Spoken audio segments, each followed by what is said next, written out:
Rumah tangga. Kenapa disebut berumah tangga? Enaknya anak. Jadi grihastha itu berasal dari bahasa Sanskerta. Griha itu artinya rumah, rumah ya, rumah atau rumah tangga, rumah tangga. Jadi di situ ada gambar, hanya nggak ada matanya ya, gambarnya nggak ada matanya. Ada emak, bapak, ada kakak, ada adik, nggak ada mata-matanya, nggak ada. Ada juga kaki-kaki doang.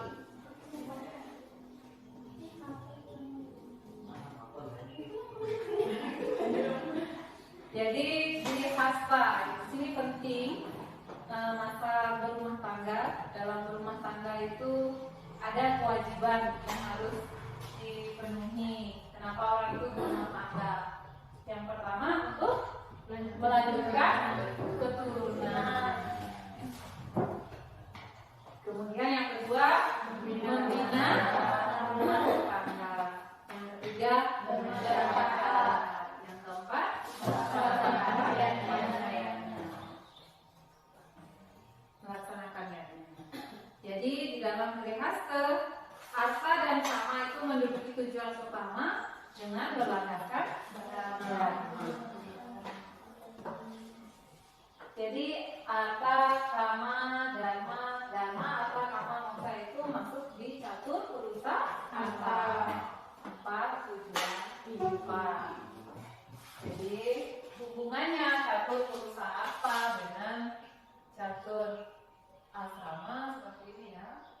Catur purusa harta itu ada dharma, harta, kama,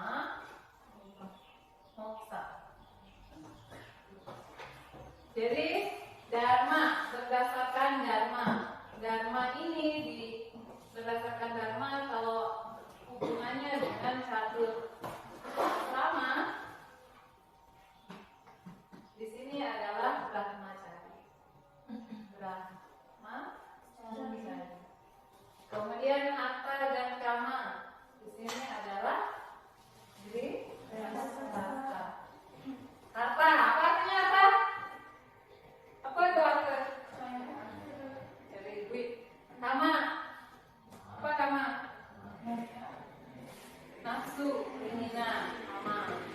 Ini ada hubungannya dengan orang yang berumah tangga. Harus ini jawabannya untuk siapa? Untuk anak-anaknya, untuk memenuhi kebutuhannya, memenuhi sandang pangannya.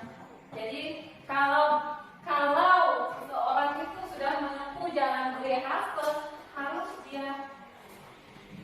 harus bekerja. Jadi kalau orang malas-malasan nganten atau makan manake batu. Maka orang nganten kalau sudah mau menikah harus bekerja, harus punya keinginan untuk bekerja supaya dapat harta, supaya dapat uang. Kerjanya harus yang halal, harus yang sesuai dengan kemampuan, harus sesuai. Jadi hiduplah sesuai dengan kemampuan, jangan sesuai dengan keinginan. Jangan malah ningayan pisagane beli motor, pisagane. Jadi bagaimana caranya supaya kita juga beli motor, korupsi, mau apa? Ingat dengan karma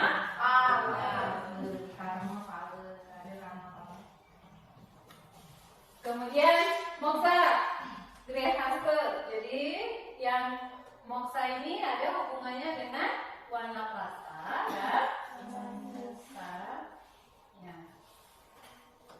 Itu ya. Ini hubungan catur asrama dengan catur purusa harta. Jadi grihastha itu harta dan kama menduduki tujuan utama, tapi berdasarkan dharma. Jadi dharma itu semuanya, kalau brahmacari juga dharma, kebenaran, grihastha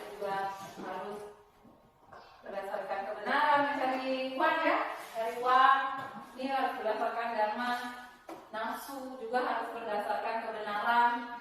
Misalnya ini warna prestasinya juga harus kebenaran, berdasarkan kebenaran. Dharma ini semuanya dia menduduki kedudukan yang penting. Dharma hubungan catur pusaka dengan catur. Oke, sampai di sana. Ada yang mau ditanyakan lagi? Tidak answer? Ada yang mau ditanyakan? Ya. Tidak. Yakin? Ada yang mau tanya? Sekarang saya bagikan. Ini ada yang KPD ya, obat kerja, peserta didik. Kita bagi kelompok satu kelompok satu LKPD.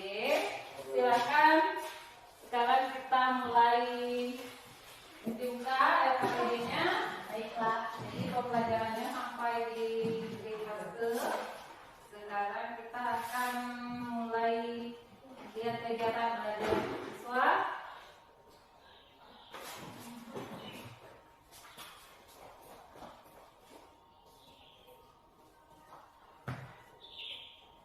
Ini ya, yang halaman 3.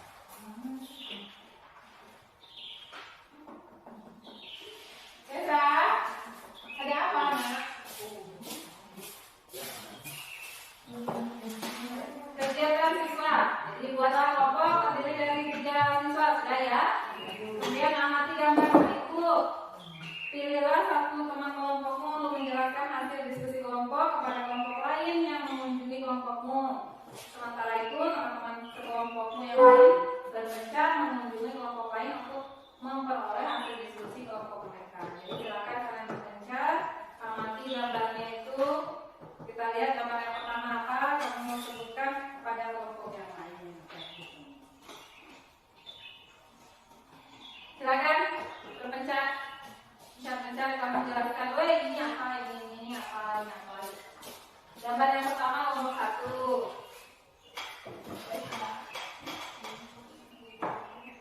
Kamu presentasikan gambar yang pertama. Tahun depan. Tidak bicara dulu, Ibu. Baiklah.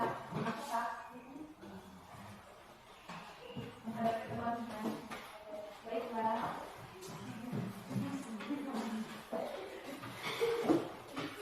Jadi gambar pertama itu adalah brahmacari atau orang yang sedang menuntut ilmu. Brahmacari itu kita sebagai siswa harus menghormati guru. Guru yang harus dihormati itu disebut catur guru. Catur guru itu ada 4. Yang pertama ada guru sisa, ada guru swadhyaya, guru prakak, dan guru pengajian. Guru sisa adalah guru yang harus kita, maksudnya guru yang kita sembah bagi Tuhan. Guru sisa, guru swadhyaya itu swadhyaya. Dan yang kedua adalah guru pengajian, yaitu guru yang kita harus hormati yang ada di sekolah. Dan yang ketiga guru wisesa itu guru pemerintah, dan yang terakhir adalah guru kakak, guru ibu kita, orang tua kita. Jadi hanya itu mungkin yang saya tahu. Apakah ada tanggapan? Nomor 1, apakah semua orang harus melakukan pengajian? Ya, pertanyaan yang bagus. Ayo, Titin, coba. Baiklah, silakan. Persilakan untuk menjawab. Kalau saya coba, mana tahu? Apakah semua orang? Gimana tadi? Harus melewati tahap brahmacari, ya, gitu ya? Baiklah, saya akan menjawab pertanyaan dari Komisian tadi. Iya, harus semua, karena semua orang itu untuk belajar biar pintar.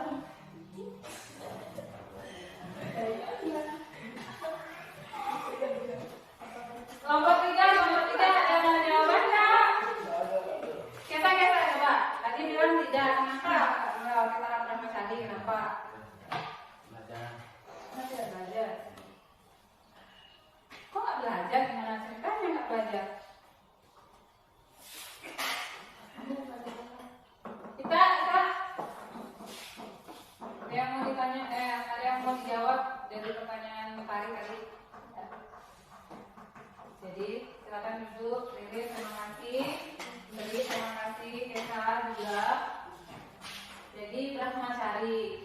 apakah setiap orang harus ya kita lihat harus melewati tahap fermentasi?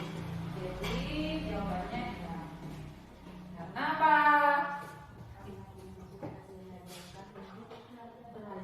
Iya, pintar sekali.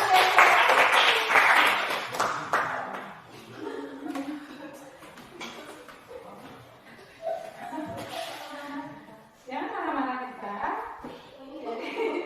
Jadi dari kecil ya, dari baru lahir kita sudah belajar. Jadi tahapan fermentasi itu akan dilewati oleh setiap orang.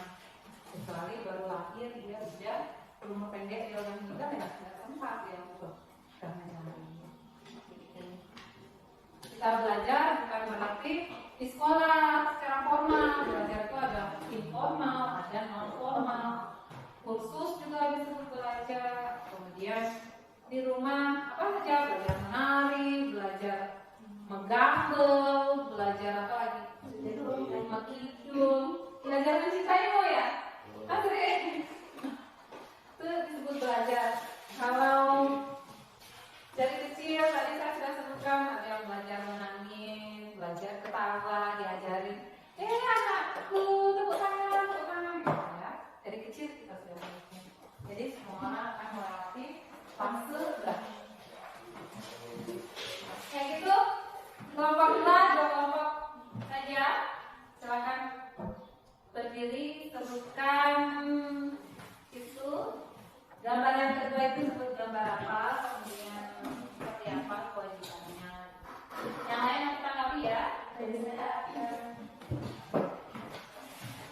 di gambar yang kedua merupakan tahap prahasta. Tahap prahasta adalah masa rumah tangga. Prahasta merupakan tingkatan kedua dari brahmacari.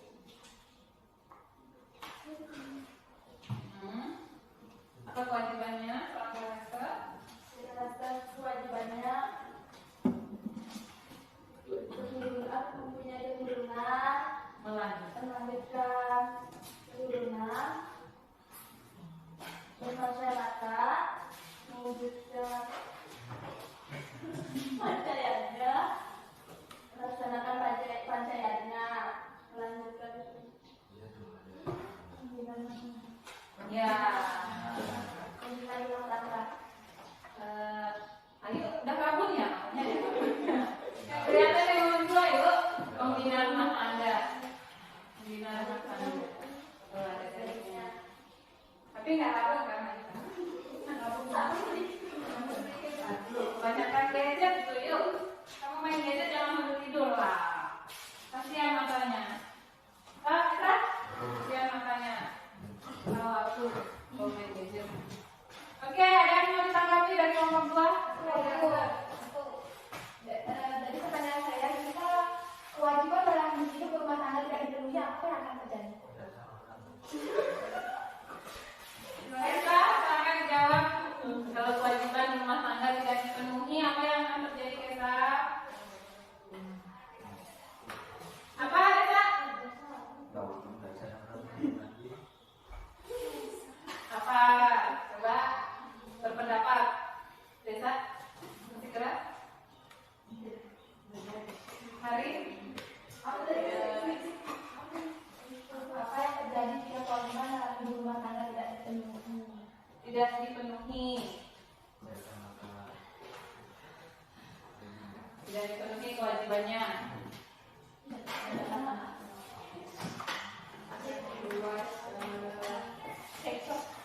Tidak membuat rumah tangga tidak nyaman dan iya, tepuk tangan dulu. Dan membuat rumah tangga tidak nyaman dan bahagia belum? Ya. Desa tadi mau jawab apa?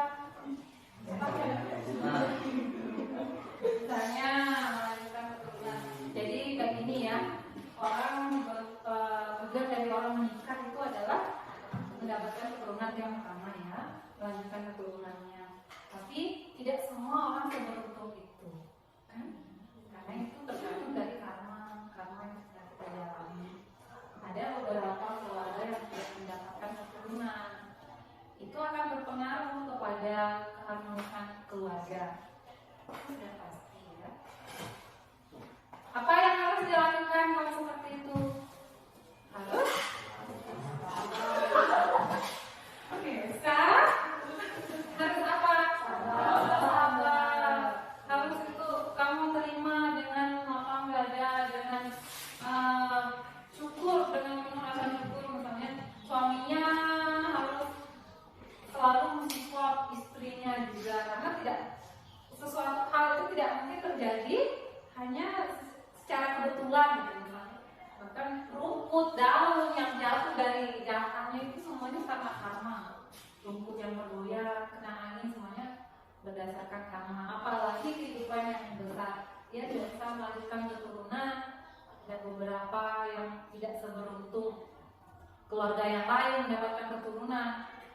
Itu merupakan salah satu bagian dari membayar utang karma.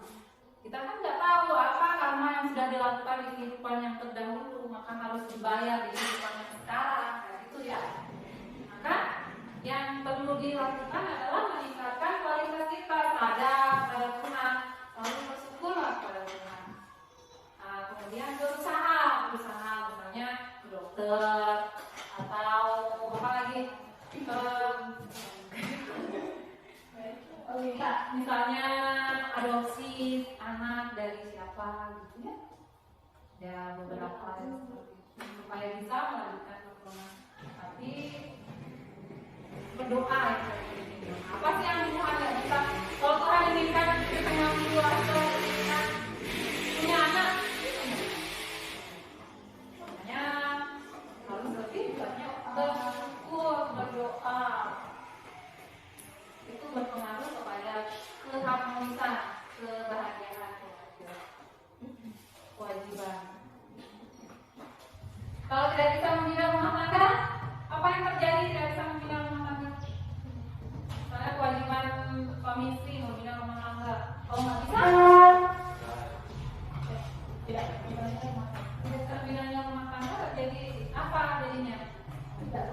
Tidak rukun, berkelahi terus. Kasihan anak-anaknya lihat orang tuanya berkelahi terus. Jadi seorang anak tumbuh kalau lihat orang tuanya berkelahi, dia akan menjadi trauma, banyak traumanya, banyak sedihnya. Nah, ini kewajiban yang keempat adalah melaksanakan pancayatnya, melaksanakan niatnya. Misalnya pancayatnya itu ada Kanini Kayatnya, ada Cynthia Liatnya, yang dilakukan tiap hari dan dilakukan pada hari-hari tertentu. Kisah yang lebih. Sekarang kita akan lihat kewajiban seorang gehasta. Ini tadi belum ini.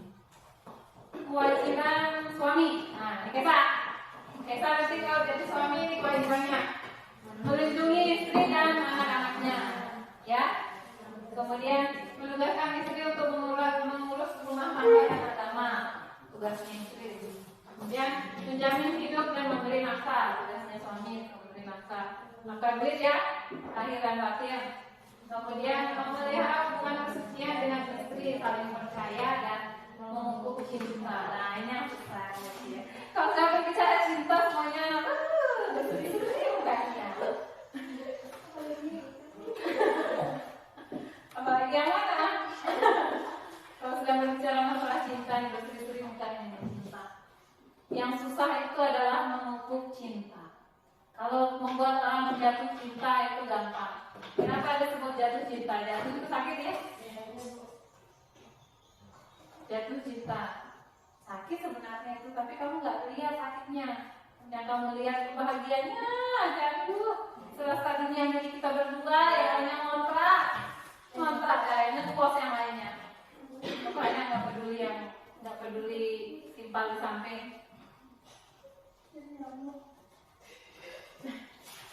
Ini ya yang susah itu adalah memupuk cinta. Karena apa? Ketika kamu sudah berhasil, kamu akan hidup dengan orang itu dengan sifatnya, bukan dengan ketampanannya, bukan dengan kegantengannya. Ketika kamu jatuh cinta sama orang yang ganteng itu cuma bertahan beberapa tahun.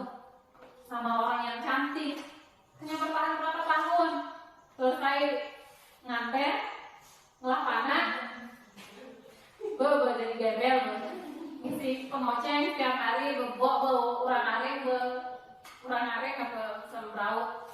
suah, maka kamu akan hidup selamanya ya di satu atap dengan suami atau istrimu itu dengan sifatnya. Maka pesan saya, cari nanti pasangan yang sifatnya baik. Jangan yang kamu lihat ganteng aja, cantik aja. Kamu akan menua bersama sifatnya. Kalau sifatnya baik, dari sekarang baik, kamu akan baik kok. Kayak gitu. Kesa, ya benar nggak? Yang susah itu adalah memupuk cinta. Kalau kamu mau jatuh cinta sama orang, emangnya ini bagusnya tuh, bagus titik ala junung.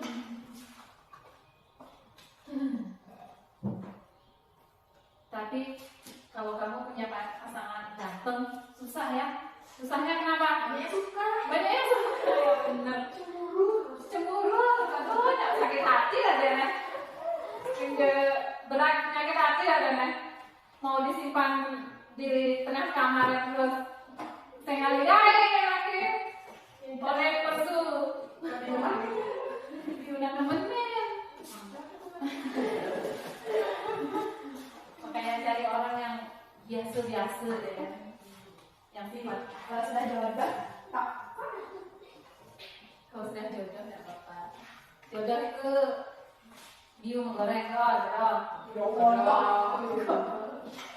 Sekarang kita lihat kewajiban istri. Apa kewajiban istri? Sini nih gambarnya nih.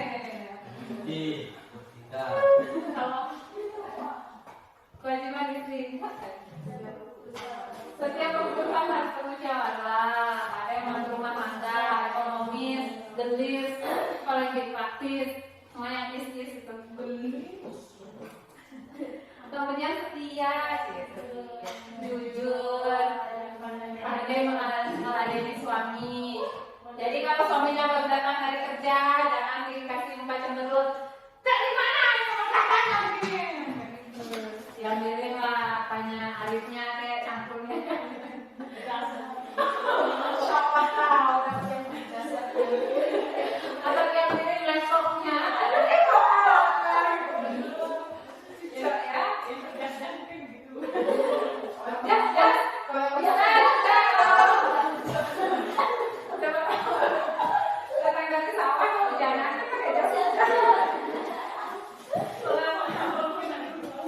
Jadi pandai meladeni suami. Jadi istri yang ideal itu sebenarnya kayak makan diambilin. Istrinya tuh punya kewajiban. Tapi kalau zaman sekarang jarang ya orang gitu makan aja, makan sendiri.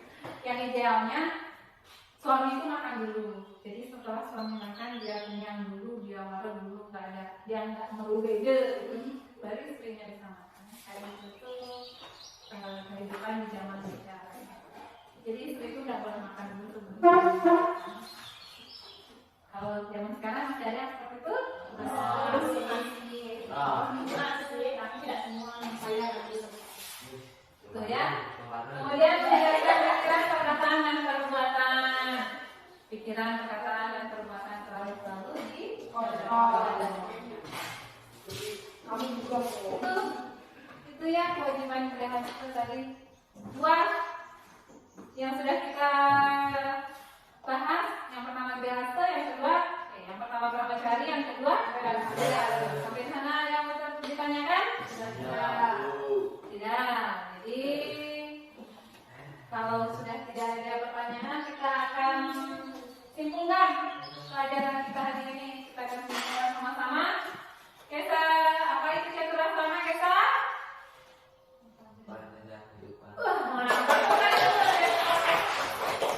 Dia dari tadi konsentrasi ambil begini dia. Kemudian apa bagian caturasana, Desa? Apa?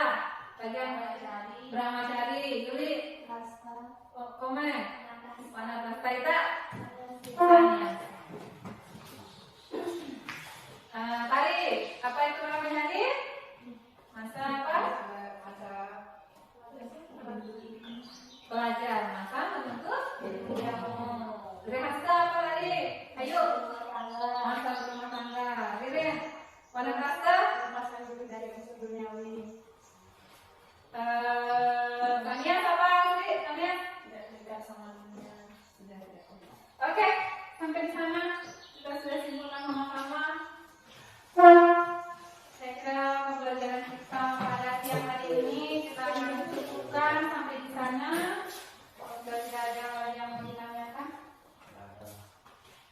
Kita jumpa lagi minggu depan ya. Yang minggu depan di dua topik lagi, yaitu yang belum dibahas tadi apa? Panaprasa dan variasi. Oke, kita selesaikan pertemuan kita pada siang hari ini. Saya ucapkan terima kasih perhatiannya. Semoga hidup yang lebih luas selalu melimpahkan kesehatan, selalu diberikan rezeki umur panjang sama segala. Terima kasih. Silakan dipimpin orang santinya, Sri. Sebelum kita pulang, maka kita mengucapkan salam santi. Om Santi Santi Santi Om Santi Santi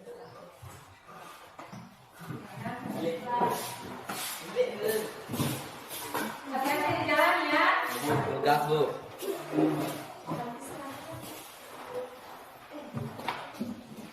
Jangan coba